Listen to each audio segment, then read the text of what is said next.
So let's start with just sort of a generic for you, Suze. What does creating space to be with God, what does that evoke in you? What does that Mm, invite in you? mm. Where does that take you in Yeah, your own journey? I think about all the different spaces that I have met with God. Um, it's funny how um, sometimes when you meet with God in a space, you want to um, call it a sacred place Mm, and almost consecrate that space and say, "Oh, that's where I need to go. I need to go back there."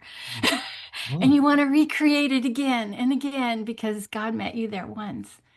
And I find in my life that it's not about the space being sacred, it's about setting apart our heart mm, for God.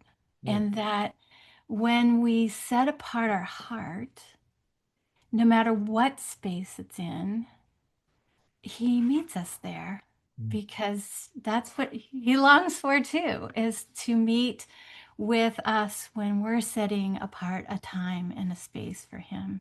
mm, So I have favorite places that I like to meet with him, but there's a variety. I mean, sometimes it's taking a walk, sometimes it's sitting in the middle of the woods. Sometimes it's floating in a kayak at dawn when no one else is awake yet. Sometimes it's mm, being in my garden or mm, sitting on in the sunroom with a cup of coffee in the morning.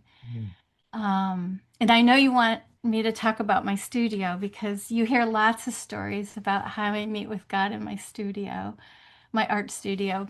But it's that's the first thing that comes to mind is that it's such a human thing for us to want to call a place sacred. Um,